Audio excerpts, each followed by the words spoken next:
संविधान दिवस के उपलक्ष्य में डॉक्टर गणेश प्रसाद विधि महाविद्यालय में संविधान जागरूकता हेतु संगोष्ठी का आयोजन। आज संविधान दिवस के उपलक्ष्य में डॉक्टर गणेश प्रसाद विधि महाविद्यालय में संविधान जागरूकता हेतु संगोष्ठी का आयोजन किया गया, जिसमें मुख्य अतिथि वरिष्ठ अधिवक्ता श्री अमरेंद्र नाथ सिंह, सदस्य एवं पूर्व chairman bar council of Uttar Pradesh ने छात्र छात्राओं को संविधान की मूलभूत संरचनाएं एवं उनकी संवैधानिक उपयोगिता से अवगत कराया एवं सभी छात्र छात्राओं को संविधान के नियमों का पालन हेतु निर्देशित किया।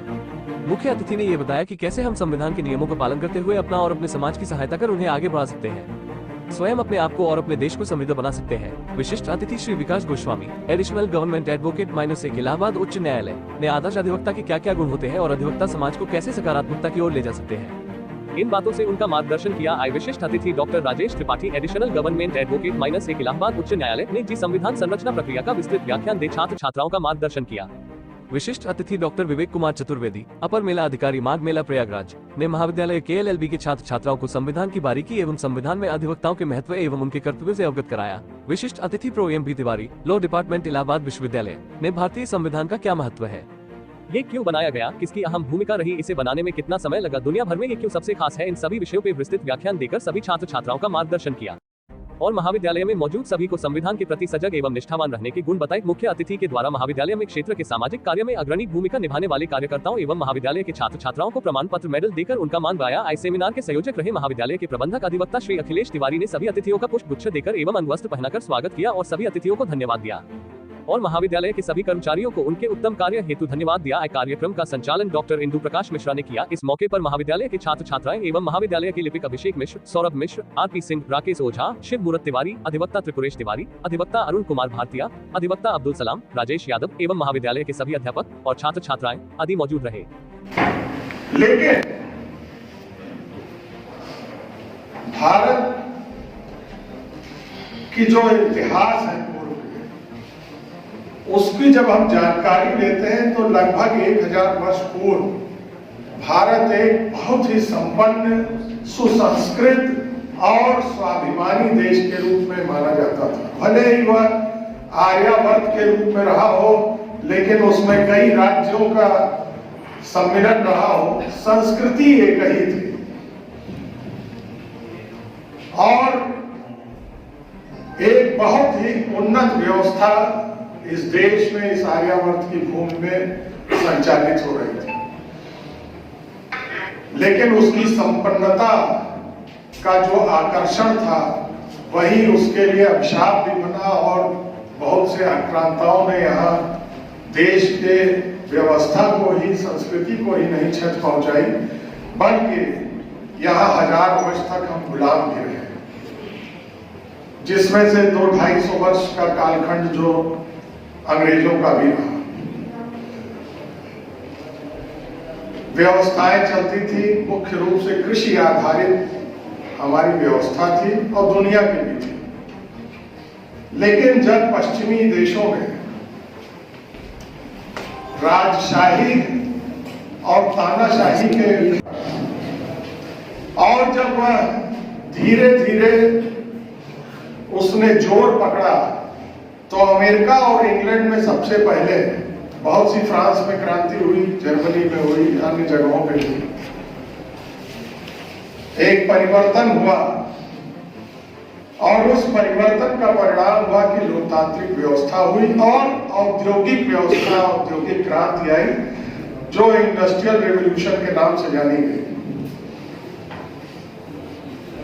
और उसने ऐसी तेजी से, हमारे देश में तो अंग्रेज ही नहीं शासन किए, फ्रांसीसी भी शासन किए, डच भी किए, पुर्तगाली भी किए।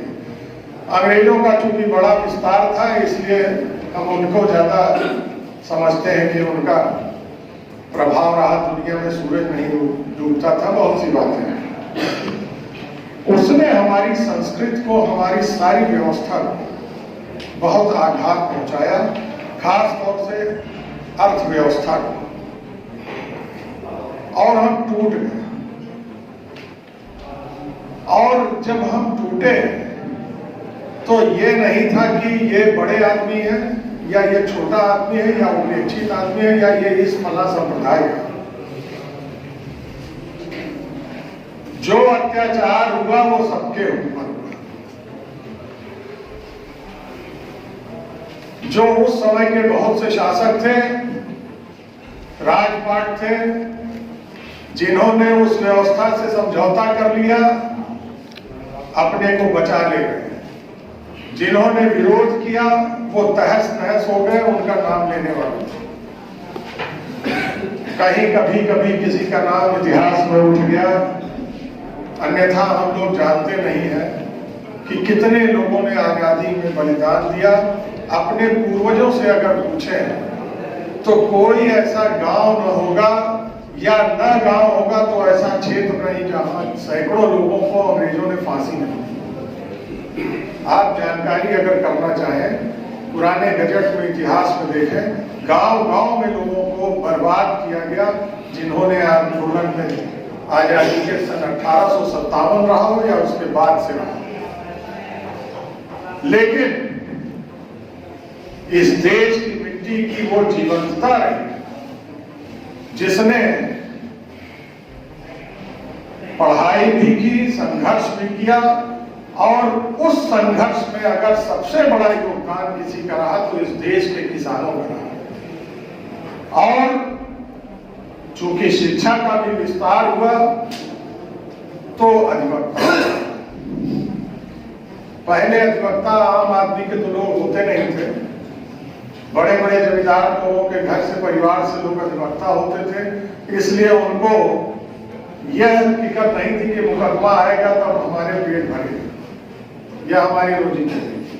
संपन्न लोग होते थे, लेकिन विचार से वो जमीन से जुड़े होते थे, एक आम आदमी से भी जुड़े रहते थे, और देश की संप्रभुता और उसके आजादी के बारे में हमेशा सोचते थे। और मैं इसका इसलिए ये बात कह रहा हूं कि हमारे पिता के पिता और मेरे पिता और माता दोनों ने उस आंदोलन में भाग लिया और उसमें सहा, बहुत कुछ नुकसान हुआ, और लेकिन उस लड़ाई में उनको ये नहीं पता था, जो लोग भी, चाहे गांधी हो, सुभाष हो, तिलक हो, ये बड़े नाम हैं, हजारों ऐसे नाम हैं, आपके भी पूर्वज में बहुत से ऐसे होंगे जिन्होंने स्वाधीनता संग्राम में भाग लिया होगा। किसी को ये पता नहीं था कि 15 अगस्त सन 47 को भारत की आजादी की घोषणा होगी और हम स्वतंत्र राष्ट्र के रूप में जन्म लेंगे। एक अंधेरा था, लोग सब कुछ त्याग करके लड़ रहे थे इस देश के लिए। देश आजाद हुआ, संविधान को अंगीकृत किया गया, लेकिन सन 30 के आसपास से अंग्रेज भी ये समझ चुके थे कि अब हम इस देश में बहुत दिन चल नहीं पाएंगे, और उन्होंने यह आभास होते हुए भी सारे को गलत प्रयास करने का कोशिश की कि यह देश आजाद न हो। इस देश में जातिवाद, संप्रदायवाद और भ्रष्टाचार का उन्होंने बीजारोपण किया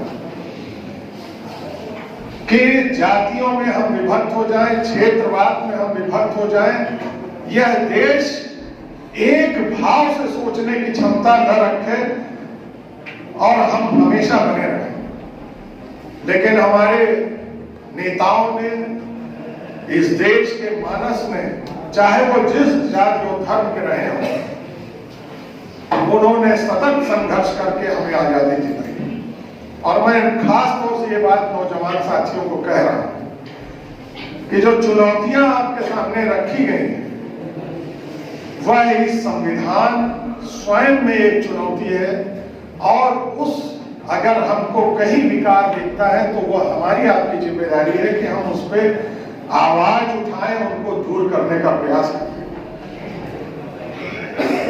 जब यह तय हो गया कि देश आजाद होगा तो हमारे नेताओं को लगा कि अब जल्दी से आजादी मिलनी चाहिए। ठीक है, 2.5 साल का विमर्श हुआ, बड़े विद्वान लोग थे, बहुत पढ़े लिखे लोग थे, लेकिन अगर आप भारत के संविधान को पढ़िए, थोड़ा सा उसमें जाने की कोशिश करिए, तो गवर्नमेंट ऑफ इंडिया एक्ट 1935 की बहुत सी छाया से वो प्रभावित है। क्यों, ऐसा लगता है कि नहीं? बिल्कुल ज्यादा बढ़ गई है। और गवर्नमेंट ऑफ इंडिया एक्ट जो बना भले ही उस समय जो आजादी का आंदोलन था लोकतांत्रिक तरीके से, वह